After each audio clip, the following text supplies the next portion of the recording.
Media network ಎಂದೆಂದಿಗೂ ನಿಮ್ಮೊಂದಿಗೆ.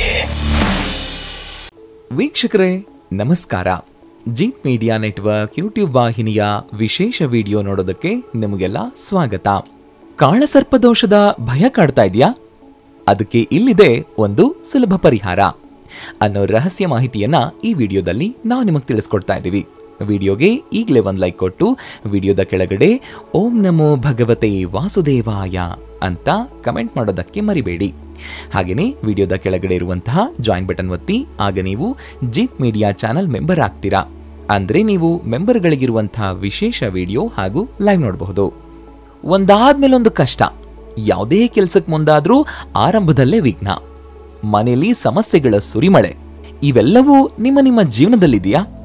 ಹಾಗಾದ್ರೆ ಮೊದಲು ನಿಮ್ಮ ಕುಂಡಲಿಯನ್ನ ಯಾರಾದ್ರೂ ಜ್ಯೋತಿಷ್ಯಗಳ ಬಳಿ ತೋರಿಸಿ. ಅವರು ಅದನ್ನು ಸ್ಪಷ್ಟವಾಗಿ ನೋಡಿ ನಿಮಗೆ ಕಾಳಸರ್ಪದೋಷ ಇದೆ ಅಂತ ಹೇಳ್ತಾರೆ. ಕಾಳಸರ್ಪದೋಷ ಅಂದಾಕ್ಷಣ ಸಾಮಾನ್ಯವಾಗಿ ಎಲ್ಲರೂ ಎಲ್ಲೋ ಹಾವನ್ನ ಹೊಡೆದು ಸಾಯಿಸೋದ್ನೋ ಏನೋ, ಅದಕ್ಕೆ ಈ ದೋಷ ಅನ್ಕೊಂಡಿದ್ಯೋ ಏನೋ ಅಂತ ಅನ್ಕೊಳ್ತಾರೆ. ಅಥವಾ ಹೋದ ಜನ್ಮದಲ್ಲಿ ಸರ್ಪಕ್ಕೆ ಏನೋ ಕೊಡಬಾರ್ದ ಕಷ್ಟವನ್ನ ಕೊಟ್ಟಿದ್ನೋ ಏನೋ, ಅದಕ್ಕೆ ಈ ಜನ್ಮದಲ್ಲಿ ಈ ದೋಷ ಕಾಡ್ತಾ ಇದೆ ಅಂತ ಅನ್ಕೊಳ್ಳೋದು ಉಂಟು. ಅಸಲಿಗೆ ಶಾಸ್ತ್ರಗಳಲ್ಲಿ ಕಾಳಸರ್ಪದೋಷದ ಬಗ್ಗೆ ಇರುವಂತಹ ಉಲ್ಲೇಖವೇ ಬೇರೆ. ನೀವು ಈ ಕಾಳಸರ್ಪದೋಷಕ್ಕೆ ಹೇಗೆ ಗುರಿಯಾಗ್ತೀರಾ?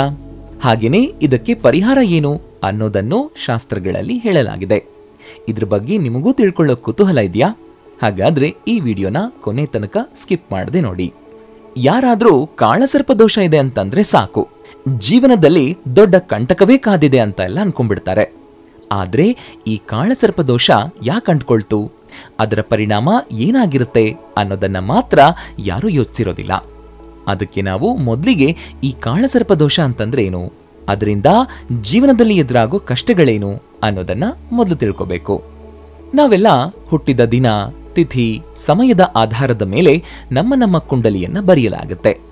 ಆ ಕುಂಡಲಿಯಲ್ಲಿ 7 ಗ್ರಹಗಳ ಪಾತ್ರವು ಮುಖ್ಯವಾಗಿರುತ್ತೆ. ಅದರಲ್ಲೂ ಸೂರ್ಯ, ಬುಧ, ಗುರು, ಶುಕ್ರ, ಚಂದ್ರ, ಮಂಗಲ ಈ 7 ಗ್ರಹಗಳು ತಮ್ಮ ತಮ್ಮ ಸ್ಥಾನದಲ್ಲಿ ಸ್ಥಿರವಾಗಿದ್ರೆ ಮನುಷ್ಯನಿಗೆ ಯಾವ ಸಮಸ್ಯೆಯೂ ಕಾಡೋದಿಲ್ಲ. ಆದ್ರೆ ಯಾವಾಗ ಈ 7 ಗ್ರಹಗಳು ಒಂದು ಕಡೆಯಾಗಿ ರಾಹು ಮತ್ತು ಕೇತು ಈ 2 ಗ್ರಹಗಳು ಇನ್ನೊಂದು ಕಡೆಗೆ ಬಂತೋ ಅದೇ ನಿಮಗೆ ಕಾಳಸರ್ಪದೋಷವನ್ನ ಉಂಟು ಮಾಡುತ್ತೆ. ಇಲ್ಲ ಎಲ್ಲ ಗ್ರಹಗಳ ನಡುವೆ ರಾಹು ಕೇತು ನಟ್ಟ ನಡುವೆ ಬಂದ್ರೂ ಈ ಕಾಳಸರ್ಪದೋಷ ಉಂಟಾಗುತ್ತೆ. ಈ 7 ಗ್ರಹಗಳಲ್ಲಿ ಒಂದು ಅಕ್ಷದ ಹೊರಗೆ ಕಂಡು ಬಂದರೂ ಕೂಡ ಕಾಳಸರ್ಪದೋಷವು ಭಾಗಶಃ ಮತ್ತು ಹಿಂದಿನಂತೆ ಅಷ್ಟು ಅಪಾಯಕಾರಿ ಆಗಿರೋದಿಲ್ಲ. ಈಗ ಗೊತ್ತಾಯ್ತಾ ಕಾಳಸರ್ಪದೋಷ ಅಂತಂದ್ರೇನು ಅಂತ? ಹಾಗೇನೆ ಈ ಕಾಳಸರ್ಪದೋಷದ ಲಕ್ಷಣಗಳೇನು ಅನ್ನೋದನ್ನ ಮೊದಲು ತಿಳ್ಕೊಳ್ಳಿ. ಆನಂತರ ಇದಕ್ಕೆ ಪರಿಹಾರ ಏನು ಅನ್ನೋದನ್ನ ಹೇಳ್ತೀವಿ. ಮಾನಸಿಕವಾಗಿ ಹಾಗೂ ದೈಹಿಕವಾಗಿ ಕಷ್ಟವನ್ನ ಕೊಡುವ ಈ ಕಾಳಸರ್ಪದೋಷದ ಲಕ್ಷಣ ಹೇಗಿರುತ್ತೆ ಅಂತಂದ್ರೆ, ತನ್ನ ಕನಸಿನಲ್ಲಿ ಆಗಾಗ ಸತ್ತವರನ್ನ ನೋಡ್ತಾರೆ, ನೋಡಿ ಬೆಚ್ಚಿ ಬೀಳ್ತಾರೆ. ಹಾಗೇನೆ ಯಾರಿಂದಾನೋ ತನಗೆ ಪ್ರಾಣಾಪಾಯ ಇದೆ ಅನ್ನೋ ಭಯ ಆತನಿಗೆ ಸದಾ ಕಾಡ್ತಾನೆ ಇರುತ್ತೆ. ಇದರ ಜೊತೆಗೆ ಕಾಳಸರ್ಪದೋಷ ಇದ್ದವರಿಗೆ ಕನಸಿನಲ್ಲಿ ಆಗಾಗ ಸರ್ಪಗಳು ಕಾಣಿಸ್ಕೊಳ್ಳುತ್ತವೆ. ಅವುಗಳು ಕಚ್ಚಿದಂತೆ ಕೂಡ ಭಾಸವಾಗುತ್ತೆ. ಈ ಕಾಳಸರ್ಪದೋಷ ಹೊಂದಿದ ವ್ಯಕ್ತಿಗೆ ಸರಿಯಾದ ಸಮಯಕ್ಕೆ ಕಂಕಣ ಭಾಗ್ಯ ಕೂಡಿ ಬಂದಿರೋದಿಲ್ಲ. ಒಂಟಿತನ ಬಿಡದೆ ಕಾಡ್ತಾ ಇರುತ್ತೆ. ಇನ್ನು ವ್ಯಾಪಾರ ವಹಿವಾಟಿನಲ್ಲಿ ನಷ್ಟವನ್ನ ಅನುಭವಿಸಬೇಕಾಗುತ್ತೆ. ಅಷ್ಟೇ ಅಲ್ಲ, ಆ ವ್ಯಕ್ತಿಯ ಆರೋಗ್ಯದ ಮೇಲೂ ಪರಿಣಾಮ ಬೀರುತ್ತೆ. ಉದಾಹರಣೆಗೆ ಚರ್ಮರೋಗ, ತಲೆನೋವು ಹಾಗೂ ದೈಹಿಕ ನೋವು ಕಾಣಿಸ್ಕೊಳ್ಳುತ್ತೆ.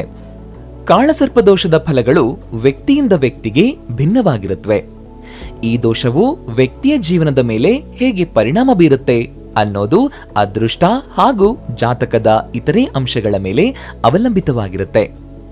ಜಾತಕದಲ್ಲಿ ರಾಜಯೋಗ ಮತ್ತು ಕುಂಡಲಿಯಲ್ಲಿ 2 ಅಥವಾ ಹೆಚ್ಚಿನ ಗ್ರಹಗಳ ಶುಭಸ್ಥಾನ ಉಲ್ಬಣವು ಕಾಳಸರ್ಪದೋಷದ ಪರಿಣಾಮಗಳನ್ನ ಕಡಿಮೆ ಮಾಡುತ್ತೆ. ಅಂಥ ಸಂದರ್ಭಗಳಲ್ಲಿ ಕಾಳಸರ್ಪದೋಷದ ಪ್ರಭಾವವು ರಾಹು ಮತ್ತು ಕೇತುಗಳ ಪೀಡಿತ ಅವಧಿಯಲ್ಲಿ ಮಾತ್ರ ಹೆಚ್ಚು ಸ್ಪಷ್ಟವಾಗಿರುತ್ತೆ. ಹೆಚ್ಚಿನ ಜನರು ಕಾಳಸರ್ಪದೋಷಕ್ಕೆ ಹೆದರುತ್ತಾರಾದ್ರೂ ಇದು ಗಾಬರಿಗೊಳ್ಳುವಂಥ ವಿಷಯ ಅಲ್ಲ. ಜ್ಯೋತಿಷ್ಯವು ಯಾವಾಗಲೂ ಕಾಳಸರ್ಪದೋಷದ ಪರಿಣಾಮಗಳನ್ನ ಕಡಿಮೆ ಮಾಡೋದಕ್ಕೆ ಕೆಲವು ಸುಲಭ ಮತ್ತು ಹೆಚ್ಚು ಪ್ರಯೋಜನಕಾರಿ ಪರಿಹಾರಗಳನ್ನು ಸೂಚಿಸುತ್ತವೆ. ಕಾಳಸರ್ಪದೋಷಕ್ಕೆ ಕೆಲವು ಅತ್ಯಂತ ಪರಿಣಾಮಕಾರಿ ಪರಿಹಾರಗಳು ಕೂಡ ಇವೆ. ಅವುಗಳನ್ನು ಹೇಳ್ತೀವಿ. ಅದಕ್ಕೂ ಮುಂಚೆ ಪ್ರತಿಯೊಬ್ಬರೂ ತಿಳ್ಕೊಳ್ಬೇಕಾಗಿರೋ ಇನ್ನೊಂದು ಮಾಹಿತಿ ಇದೆ, ಅದನ್ನ ಈಗಲೇ ಹೇಳ್ತೀವಿ, ಕೇಳಿಸ್ಕೊಳ್ಳಿ. ಕಾಳಸರ್ಪ ದೋಷದ ಪೂಜೆ ಅಂದಾಕ್ಷಣ ಉಜ್ಜಯಿನಿಯಲ್ಲಿರುವ ಸಿದ್ಧಾವತ್ ದೇವಾಲಯ, ನಾಸಿಕ್ನ ತ್ರಯಂಬಕೇಶ್ವರ ದೇವಾಲಯ ಮತ್ತು ಆಂಧ್ರಪ್ರದೇಶದಲ್ಲಿರುವ ಶ್ರೀ ಕಾಳಹಸ್ತೀಶ್ವರ ದೇವಾಲಯದಲ್ಲಿ ಹಾಗೂ ಕುಕ್ಕೆ ಸುಬ್ರಹ್ಮಣ್ಯ ಸೇರಿದಂತೆ ಅನೇಕ ದೇವಾಲಯಗಳಲ್ಲಿ ಪೂಜೆ ಮಾಡ್ತಾರೆ. ಕೆಲವರಿಗೆ ದೇವಾಲಯಗಳಿಗೆ ಹೋಗಿ ವಿಶೇಷ ಪೂಜೆ ಮಾಡಿಸೋದು ಕಷ್ಟ. ಅಂಥವರು ಗಣೇಶನನ್ನ ಪ್ರತಿ ಬುಧವಾರದಂದು ಪೂಜಿಸೋದು ಉತ್ತಮ. ಯಾಕಂತಂದ್ರೆ ರಾಹು ಅಂದ್ರೆ ಶಿರದ ಭಾಗ, ಹಾಗೆಯೇ ಕೇತು ಅಂದ್ರೆ ದೇಹದ ಭಾಗ. ಇವೆರಡೂ ಬೇರೆ ಬೇರೆಯಾಗಿರುತ್ತೆ. ರಾಹು ಇಂದ್ರಿಯಗಳನ್ನ ಅಂದ್ರೆ ಕಣ್ಣು, ಮೂಗು, ಬಾಯಿ, ಕಿವಿ ಈ ಮುಖ್ಯ ಭಾಗಗಳನ್ನ ಹೊಂದಿದ್ರೆ ದೇಹ ಸ್ಪರ್ಶದ ಭಾಗವನ್ನ ಹೊಂದಿರುತ್ತೆ. ಇವೆರಡೂ ಬೇರೆ ಬೇರೆಯಾಗಿದ್ರೆ ಇದರ ಪರಿಣಾಮ ಮಾತ್ರ ಮನುಷ್ಯನ ಸಂಪೂರ್ಣ ಜೀವನದ ಮೇಲೆ ಬೀರುತ್ತೆ.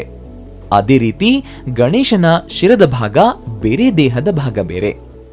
ಆದ್ರೂ ಆತ ವಿಘ್ನ ವಿನಾಶಕ ಅಂತ ಪೂಜಿಸಲಾಗುತ್ತೆ. ಆದ್ರಿಂದ ಕಾಳಸರ್ಪ ದೋಷ ಇರೋರು ಆತನನ್ನ ಪ್ರತಿ ಬುಧವಾರದಂದು ಪೂಜೆ ಮಾಡಿ. ಜೊತೆಗೆ ಆತನ ಪೂರ್ಣ ಪ್ರಮಾಣದ ದೇಹದ ಲಾಕೆಟ್ನ ನಿಮ್ಮ ಕುತ್ತಿಗೆಯಲ್ಲಿ ಧರಿಸಿ. ಆ ಲಾಕೆಟ್ ನಿಮ್ಮ ಎದೆಯ ಭಾಗವನ್ನ ಸ್ಪರ್ಶಿಸುವಂತಿರಬೇಕು. ಈ ಭಾಗದಲ್ಲಿ ನಿಮ್ಮ ಆತಂಕ, ದುಗುಡದ ಭಾವನೆಗಳೆಲ್ಲ ನಿಯಂತ್ರಣ ಆಗೋಗಿರುತ್ತೆ. ಆದ್ರಿಂದ ಈ ಲಾಕೆಟ್ ಈ ಭಾಗದಲ್ಲಿದ್ರೆ ತುಂಬಾ ಉತ್ತಮ. ಇನ್ನು ಬೆಳ್ಳಿಯ ಉಂಗುರದಲ್ಲಿ ಅಳವಡಿಸಲಾದ ಗೋಮೇಧ ಅಥವಾ ಬೆಕ್ಕಿನ ಕಣ್ಣಿನ ರತ್ನವನ್ನ ಧರಿಸೋದು ಕಾಳಸರ್ಪ ದೋಷಕ್ಕೆ ಸುಲಭವಾದ ಪರಿಹಾರಗಳಲ್ಲಿ ಒಂದಾಗಿದೆ. ಈ ಉಂಗುರವನ್ನ ಮಧ್ಯದ ಬೆರಳಿಗೆ ಧರಿಸಬೇಕು. ನೀವು ಖರೀದಿಸಬಹುದಾದ ಗಾತ್ರದ 5 ತಲೆಯ ಸರ್ಪಸಲೋಹ ಅಥವಾ ಬೆಳ್ಳಿಯ ಚಿತ್ರವನ್ನ ಖರೀದಿಸಿ ಮತ್ತು ಅದನ್ನ ನಿಮ್ಮ ಮನೆಯಲ್ಲಿ ಪೀಠದಲ್ಲಿ ಸ್ಥಾಪಿಸಿ. ಇದನ್ನ ಅಕ್ಕಿಯ ಮೇಲೆ ಇರಿಸಿ ಮತ್ತು ದೇವರನ್ನ ಮೆಚ್ಚಿಸಲು ಅರಿಶಿಣದ ಲೇಪವನ್ನು ಕೂಡ ಅರ್ಪಿಸಿ. ಹಾವು ಅಥವಾ ಸರೀಸೃಪಗಳನ್ನು ನೋಯಿಸುವುದನ್ನ ಎಂದಿಗೂ ಮಾಡಬೇಡಿ. ಇನ್ನೊಂದು ಪುಟ್ಟ ಮಾಹಿತಿ, ಕಾಳಸರ್ಪ ದೋಷದಿಂದ ಕೇವಲ ಕೇಡೆ ಆಗತ್ತೆ ಅಂತ ಅನ್ಕೊಳ್ಬೇಡಿ. ಕಾಳಸರ್ಪ ದೋಷ ಕೆಲವರಿಗೆ ವರವೂ ಆಗೋಗಿರುತ್ತೆ. ಅದೇಗಂತೀರಾ? ಕಾಳಸರ್ಪ ದೋಷ ನಿಮ್ಮ ಮನಸ್ಸನ್ನ ಚಂಚಲ ಆಗೋದನ್ನ ತಪ್ಪಿಸಿ ಒಂದೇ ಕಡೆ ಕೇಂದ್ರೀಕೃತ ಆಗಿರುವಂತೆ ಮಾಡುತ್ತೆ. ಇದನ್ನ ನೀವು ವ್ಯಾಪಾರ, ಉದ್ಯೋಗದಲ್ಲಿ ಬಳಸಿದ್ರೆ ಕೋಟ್ಯಾಧಿಪತಿಗಳಾಗ್ತೀರಾ.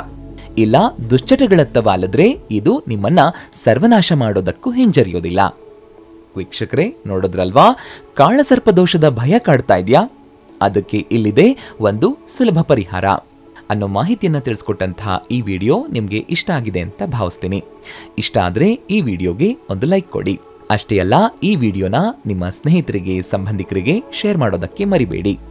ಜೀತ್ ಮೀಡಿಯಾ ನೆಟ್ವರ್ಕ್ ಚಾನೆಲ್ನ ಸಬ್ಸ್ಕ್ರೈಬ್ ಆಗಿ, ಹಾಗೆಯೇ ವಿಡಿಯೋದ ಕೆಳಗಡೆ ಇರುವಂತಹ ರೆಡ್ ಬೆಲ್ ಐಕಾನ್ ಪ್ರೆಸ್ ಮಾಡಿ ಆಲ್ ನೋಟಿಫಿಕೇಶನ್ ಒತ್ತೋದಕ್ಕೆ ಮರಿಬೇಡಿ.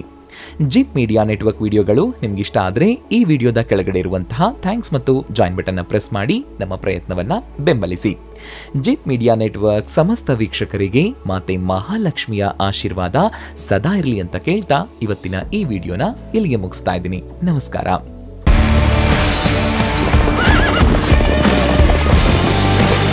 ಜೀತ್ ಮೀಡಿಯಾ ನೆಟ್ವರ್ಕ್ ಎಂದೆಂದಿಗೂ ನಿಮ್ಮೊಂದಿಗೆ.